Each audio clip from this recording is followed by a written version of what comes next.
Greetings! Welcome to Electronics 2. This is lecture number 18 and I am Razavi. Today we will continue to look at the frequency response and understand the procedure that we need to take to be able to calculate it for a given circuit. So we'll go over some useful concepts that allow us to get there. In particular, we'll look at the concept of poles and zeros very briefly. You've seen this before. And we'll talk a little about Bodes rules for constructing frequency response plots. Again, this is something you have seen before. And then we'll go over something interesting, which is finding the poles of a transfer function by inspection rather than by trying to solve the circuit. So we will see how that is possible, etc. Okay. But before we go there, let's just briefly see what we talked about last time. We said that frequency response is the answer to this question. If I have, let's say, an amplifier and I give it inputs of different frequencies at different times, so I give it a low frequency sinusoid, then I increase the frequency, then I increase the frequency even more, what does the amplifier do? Does it continue to amplify, or does it have a lower gain maybe as this frequency increases? That's what we would like to quantify. And then we saw that to find the frequency response of, for example, an amplifier, this is what we have to do.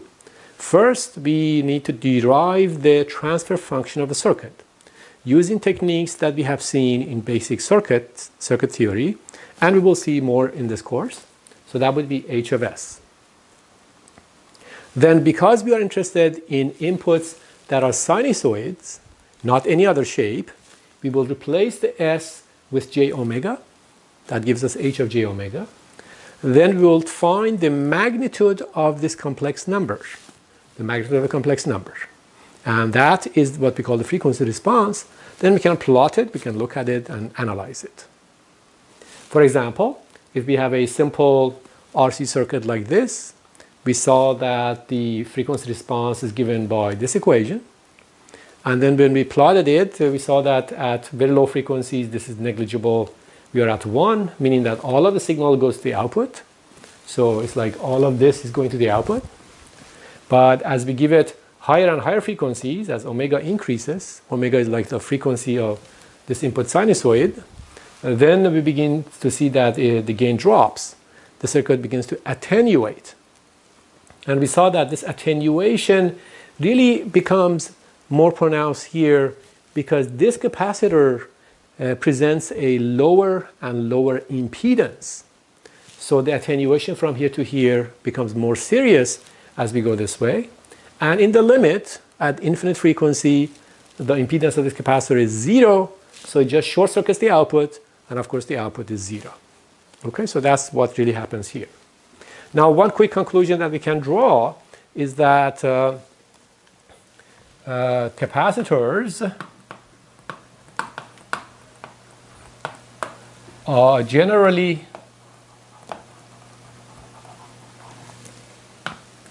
limit the bandwidth.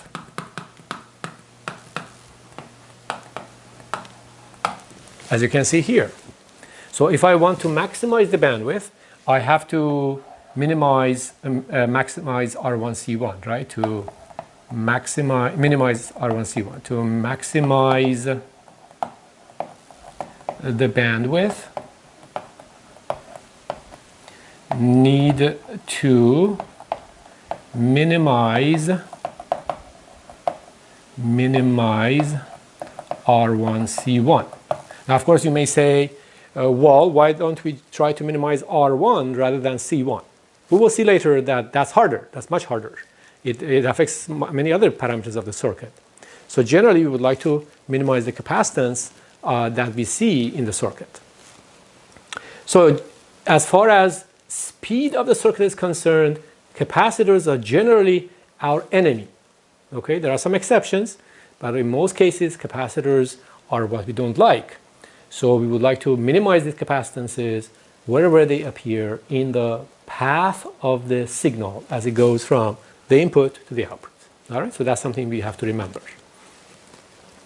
Okay, so let's go over an example just to get warmed up today. So here's an example. I am given the circuit here. Sorry, no, not this one. Let me go with something simpler. So I am given this circuit.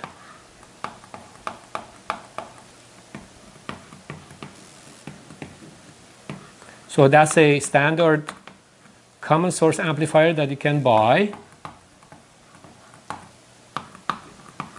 Okay. And it just happens that there is some capacitance loading the output node and is connected to ground. So there's some capacitance here that goes to ground. This is not something that we deliberately add. It's just something there. We don't know exactly why, but there's some capacitance there. It's undesirable. But the question is, how does this capacitance affect the speed of the circuit? Okay? All right. Well, what we can guess is this. Let's just, again, without actually calculating anything, I want to show you what happens to the voltage gain of the circuit.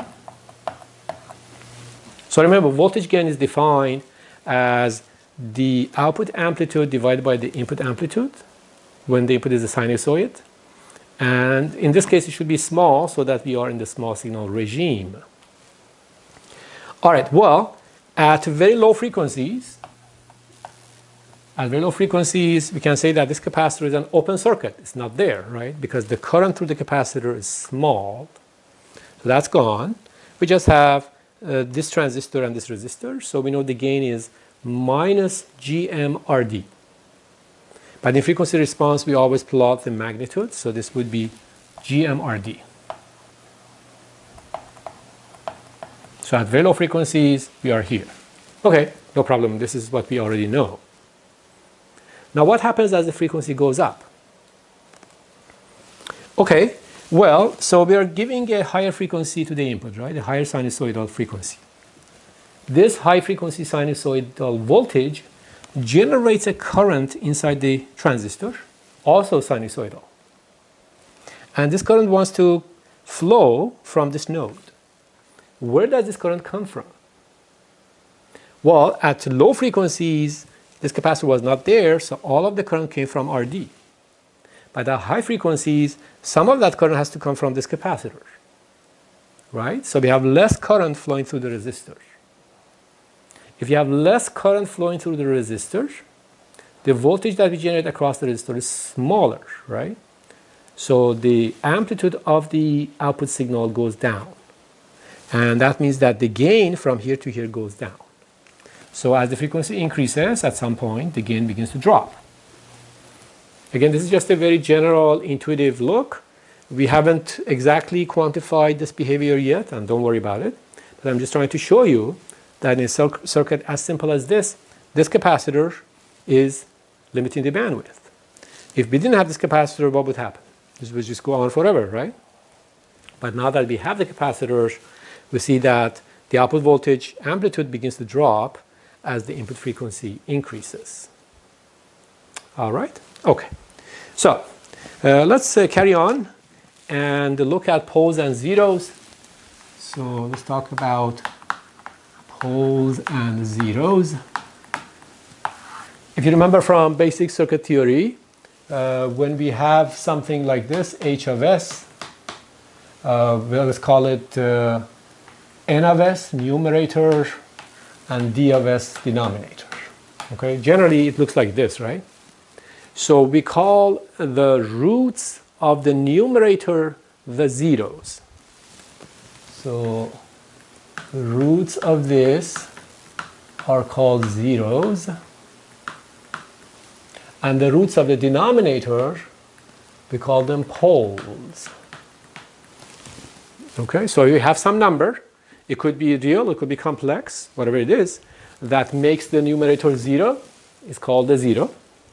And if you have some other number, again, real or complex or imaginary, that makes the denominator 0, then we call that a pole. Okay, that's all we need to know right now. Okay, let's go and look at Bodes rules.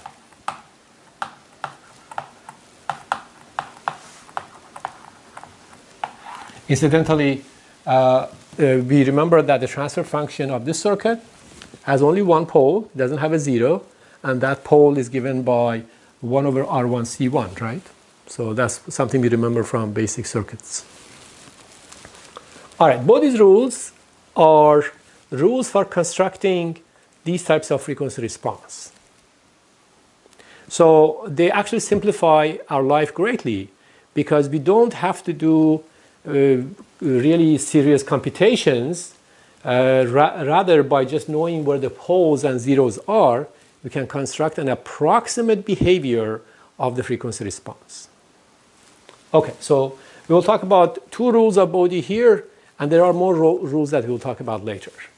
So one rule is this. As omega approaches a pole frequency,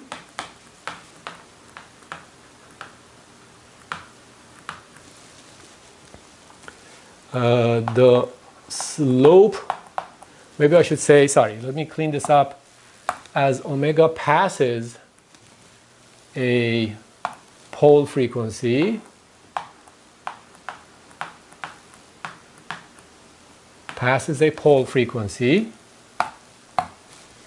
the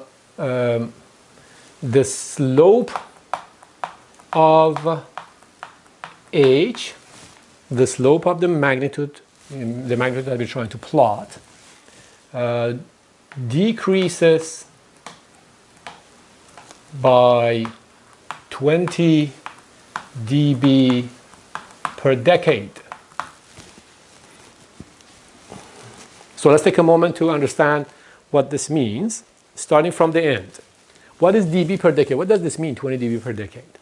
All this means is that if the frequency goes up by a factor of 10, the magnitude changes, this magnitude changes by a factor of 10.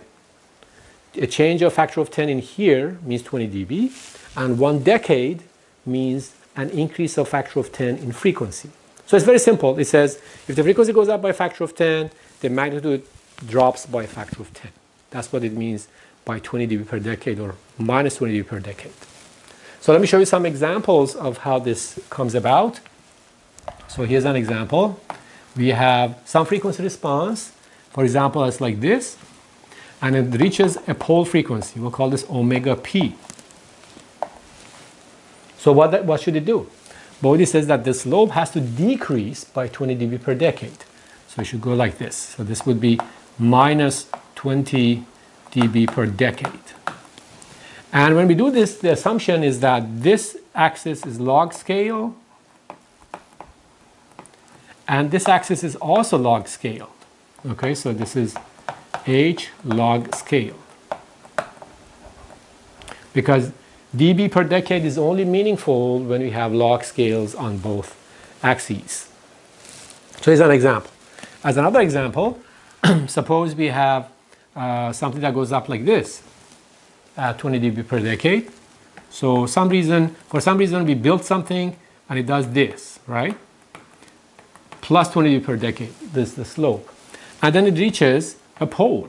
So here's a pole. And it says, okay, well, Bodes says that the slope has to decrease by 20 dB per decade. So it's going to go like this. Okay, so these are some examples of how Bodes' rules can simplify the construction of these plots if we just know the pole frequency. All right, the second rule. As omega passes a actually, for the second rule, I'm going to do this because that will save some time. So let's do that. I'll just change the color of my pen to blue. As omega passes a zero frequency, okay, that's the other rule that Bodes proposed, the slope of h increases by 20 dB per decade. Okay, very simple. All right, so for that we can also make some examples. So here's one. Suppose I have the same behavior up to here, and now I have a zero frequency instead of a pole frequency. So remember, zero frequency are the roots of this guy, poles are the roots of this guy.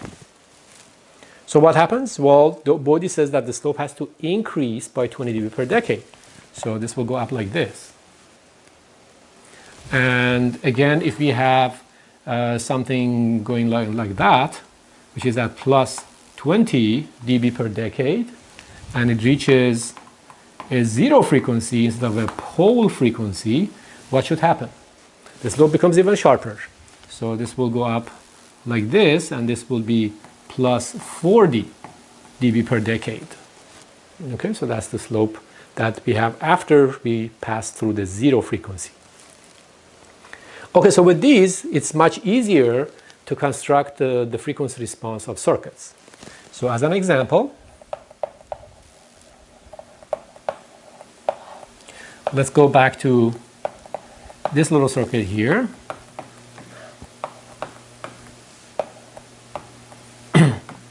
So we know that the transfer function for the circuit is given by 1 over R1 C1 S plus 1. This is what we derived last time.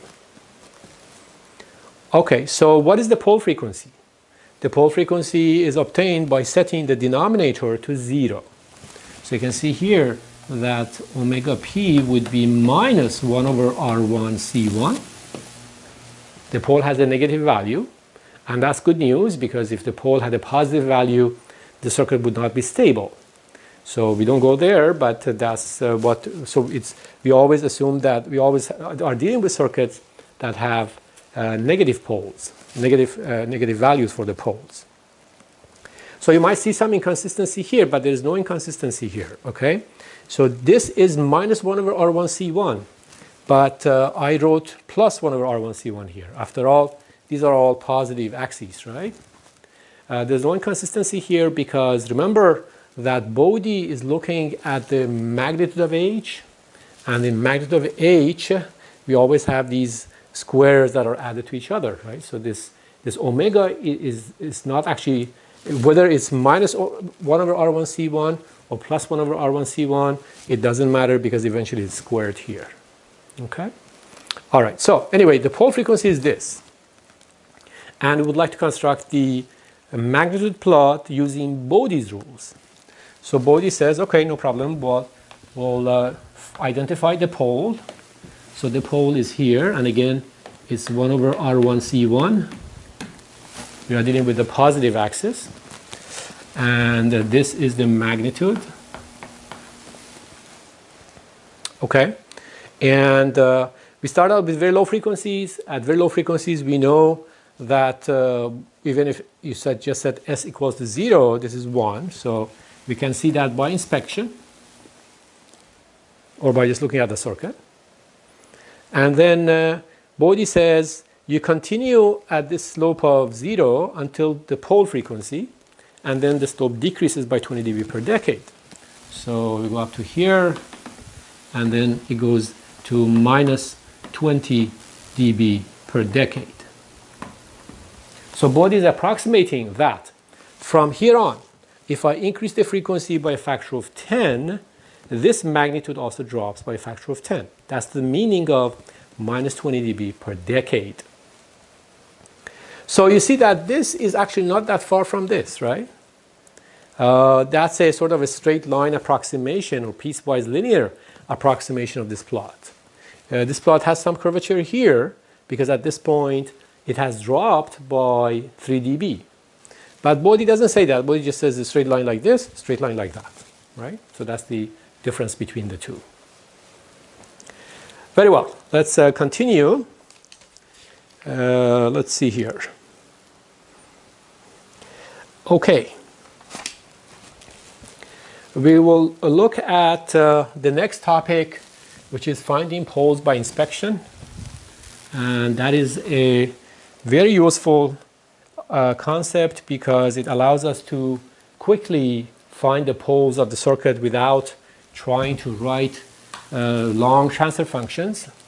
So finding poles by inspection.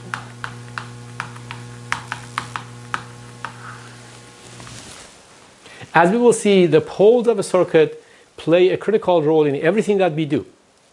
We just saw that in the simple RC circuit, the pole is limiting the bandwidth. So if we want to maximize the bandwidth, we have to maximize the pole frequency, right? So obviously, we need to know all the poles of a circuit. Yes, we could write the transfer function and set the denominator to 0 and then calculate that to solve that equation to find the roots. And sometimes we have to do that. But if we can, we would like to avoid that. So now we're going to talk about the possibility of finding the pole by just looking at the circuit. Okay, so we say we can estimate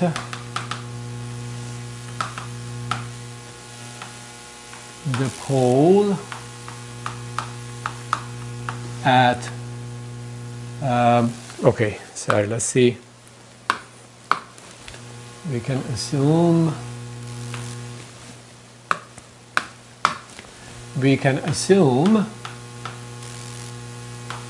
that each node in the signal path contributes a pole. Okay? So what does that mean? It means that if I have something like this, see here, R1, C1, and this is the input, V in, and this is the output, V out. So how many nodes do we have here? We have the ground, then we have the input node, which is driven by an ideal voltage source, so we can't really have a pole here. So there's only one node, this node, and that node has a pole. So I would like to calculate the pole associated with this node. And here's the procedure. So to calculate the pole,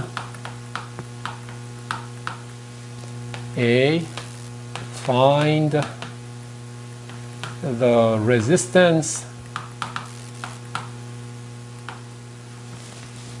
from that pole to AC ground. Okay, and B, find the capacitance from that node to AC ground. And in both of these cases, our assumption, So in both of these cases, our assumption is all independent sources are set to 0. Okay? So we have some resistance, let's call that R. We have some capacitance, let's call that C. And we'll say the pole is given by 1 over RC. Okay? So, of course, you can see that if I apply these steps to this simple circuit, it's very quickly obvious what I get, right? So let's go back and fix this. All right, so it says set all independent sources to 0. So I have to set this to 0. A 0 voltage source is a short circuit. And then it says we're interested in this node, right? And this is ground. It says find the resistance from that node to ground, R1. Find the capacitance from that node to ground, C1. 1 over R1, C1 is the pole of the circuit. Sure, that's true. So you can see that with this technique, we can solve many circuits. Not all of the circuits, because not all of the circuits are this simple, but many of the circuits that we see in practice do benefit from such an approximation. So before we jump into calculations, before we write more complete and more accurate transfer functions, we can at least have a feel for the numbers involved, right? We can just say, okay, I have a pole here, it's approximately given by this resistance and this capacitance, so I know if that pole is bothering me or not, limiting the bandwidth or not, and so on. Okay, so that's the beauty of this idea. So, in that respect, let me give you a little quiz.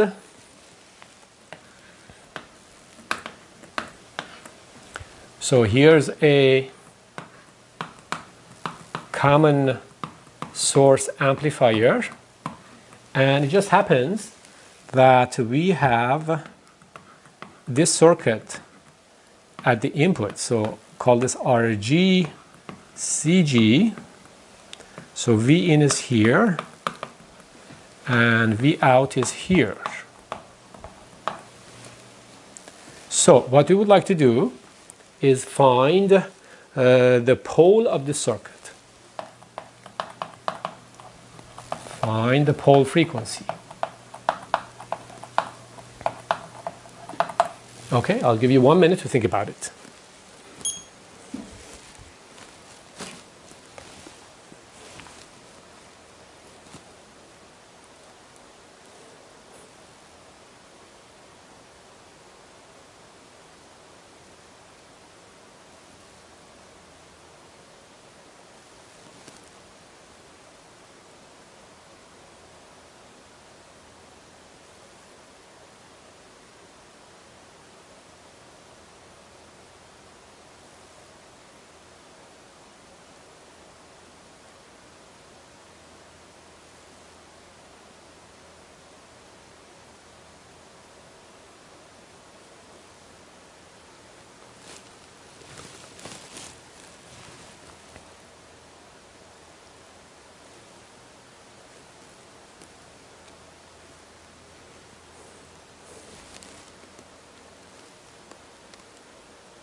Okay, so what do? Well, we sit at every node that we have. This is driven by an ideal voltage source, like here. So we can't associate the pole with this node. But we have a node here, and we have a node here. At this node, so first I have to set all the independent sources to 0. So this will be set to 0. This is an independent source, and what I see is that at this node I have RG to AC ground, CG to AC ground. So I have a pole at this node. So this pole, call it omega P, is equal to 1 over RG times CG. Okay, that was easy enough. Is there any other pole in the circuit? Well, I have this node. This node has a resistance to AC ground, RD. because this would be AC ground for small signal analysis, right? Okay, but is there a capacitance? Well, we don't have a capacitance in what we've seen here, so we cannot, the pole at this node would be at infinite frequency, because it's 1 over RC, C is 0, so the frequency is infinity. In practice, of course, there will be some capacitance here, but we haven't shown it yet. So that brings us to the next example, where we do exactly that. So let's look at this circuit. We studied this a few minutes ago. So Vin is here, RD is here, and we have some load capacitance that we have to drive. And we would like to find the poles or the pole of the circuit. Okay, so again, as usual, we set all independent sources to 0. This would be set to 0. This would be set to 0. And we sit at every node and try to calculate resistance to ground and capacitance to ground. So again, this is driven by an ideal voltage source. So we don't have a pole associated with it because this will be shorted, right? But then here we have a resistance of RD going to AC ground and a capacitance of CL going to AC ground. So we have a pole here which is given by 1 over RD CL. And again, I emphasize that all of these poles are actually negative. So this would be really minus 1 over RD CL, minus 1 over RC, minus 1 over R1 C1, and so on, right? But when we're constructing Bode plots, we are just looking at the magnitude of that pole, knowing that the pole has a negative value. Okay, all right, so that's how we find the poles of these circuits. All right, if I know the pole of the circuit, and I know that circuit has only one pole, can I find the transfer function? Right? Okay, so that is an interesting question. Can I find the transfer function from here to here? Well, here's my guess, okay? I'm going to make a guess. Of course, later on we'll analyze this much more carefully, but I will say the transfer function of the circuit would be something like this. There's a pole in the circuit, right?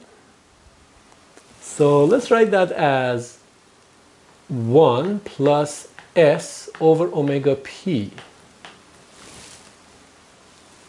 So do you agree that if S is 0, meaning we are at very, very low frequencies, this reduces to 1, right? Okay, and then up here I'm going to write minus GMRD.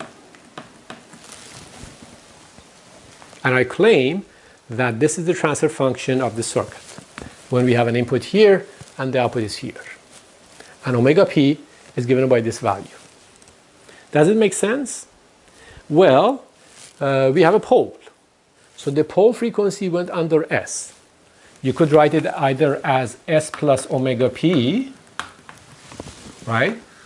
But then the numerator is a little more complicated, right? The numerator have to be minus GMRD. And at S equals 0, this is not the right value, so I have to multiply by omega P. I could do that too. But I can factor out omega P and reduce it to this.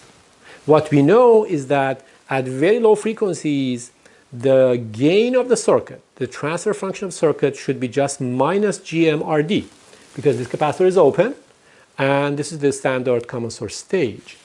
So this is what we should see. And then we have a pole, so there should be something in the denominator, and we can either write it like this, or we can write it like this. It's the same thing, right? And that's the transfer function of the circuit. So you can see that once I know the pole, I can be very close to find the transfer function, right? Of course, you may have zeros, you may have other poles, etc., but this is a nice and quick way of analyzing things.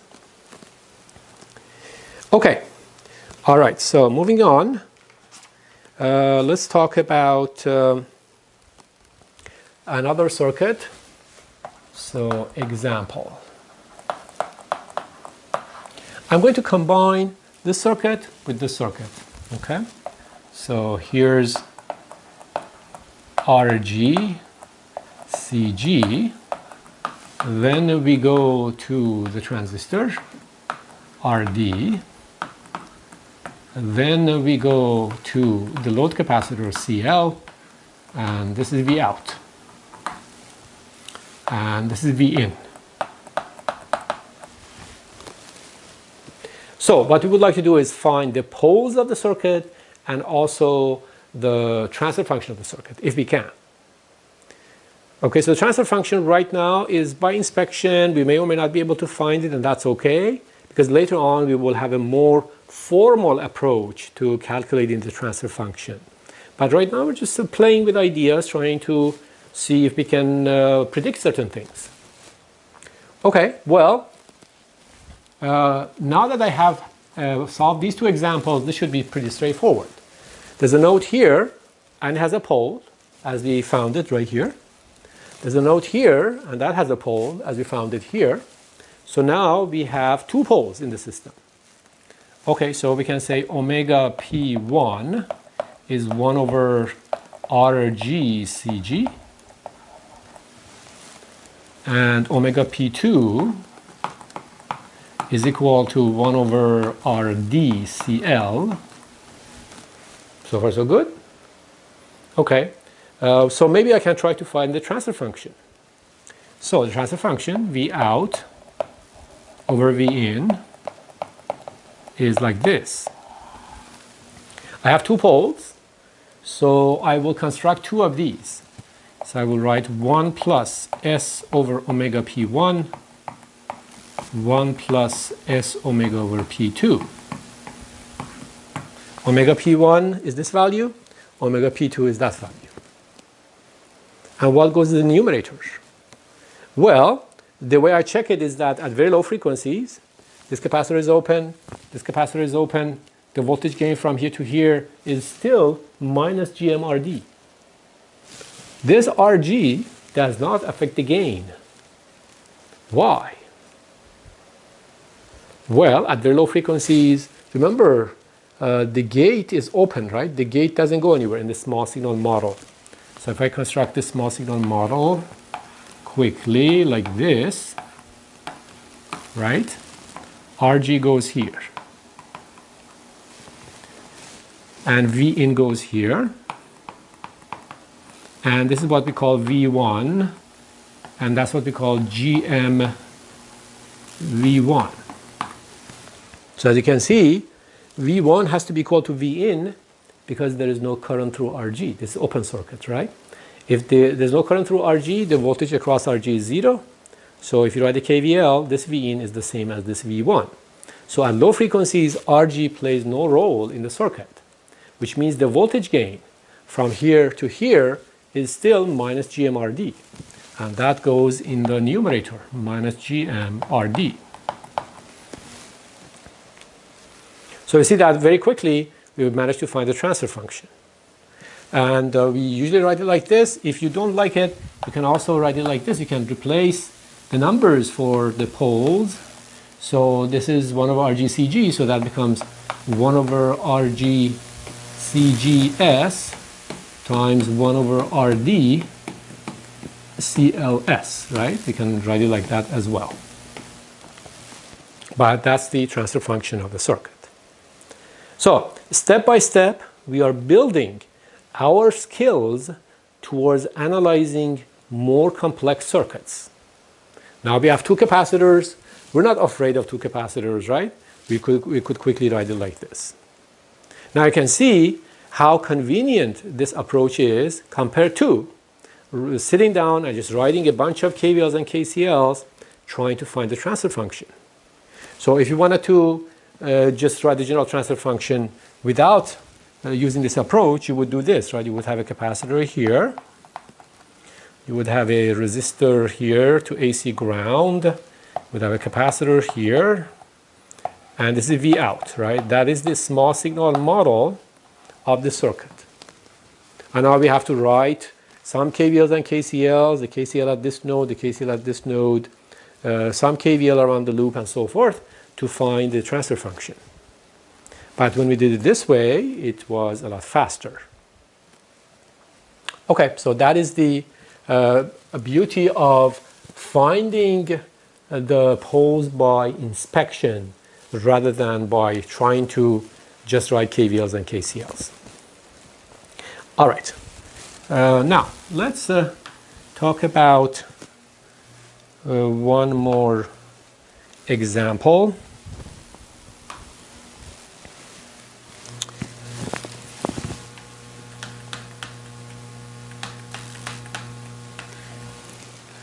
Okay, so let's take the previous circuit that we had. So here's the situation. We have RG, we have CG, and we have RD, then we have CL. V out is taken here, and V in is applied here. Okay, as I mentioned before, these capacitors are not something that we deliberately added to the circuit, because we know that they will limit the bandwidth, right? So what is really happening is that we are these capacitors are somewhere in the circuit. They happen to be there. There are some parasitics, something that we will see later, and we just have to deal with them. And that's why we include them, because we are interested in how fast the circuit can run, how fast an input frequency, how high an input frequency the circuit can take. So remember that we rarely ever add a capacitor to a circuit deliberately. It usually is an unwanted effect. Okay, so we found the transfer function for the circuit, and now we would like to plot the frequency response of the circuit. Okay, so plot the frequency response. Okay, so that's easy, right? Because using Bodes rules, we can readily do that. So this would be the magnitude of H as a function of omega. We identify the two poles, remember? So omega P1 was 1 over RG CG, and omega P2 is 1 over RD CL. Okay, so we just have to put them down here. We don't know which one is greater than the other unless we have numerical values for the resistors and the capacitors. So let's just make an assumption. So let's assume omega P1 is lower than omega P2. Okay? So it depends on the values, right? All right, so what we know is that if the frequency is very low, this capacitor is open, this capacitor is open, the voltage gain from here to here is still minus GM-RD if we neglect channel length modulation. And we are plotting the magnitude, so this would be just GM-RD. So at very low frequencies, all we have is GM-RD. Okay, now we keep increasing the frequency, the input frequency. The input is a sinusoidal waveform, and its frequency is increasing. So it's 100 megahertz, 200 megahertz, 500 megahertz, 1 gigahertz. So what happens? Well, Bodes says, okay, as soon as you reach a pole, the slope should decrease by 20 dB per decade. So this will go like this. This is minus 20 dB per decade. So we go on for a while, and then we reach the second pole. And Bodes says, okay, well, at every pole, the slope should decrease by 20 dB per decade. So this slope will be sharper. It will be minus 40 dB per decade. Okay, so we managed to quickly construct a frequency response without writing that many equations.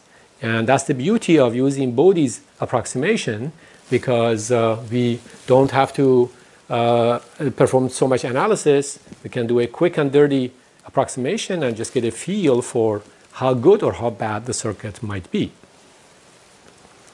Okay, so the last point I want to raise today is the following. So a complication.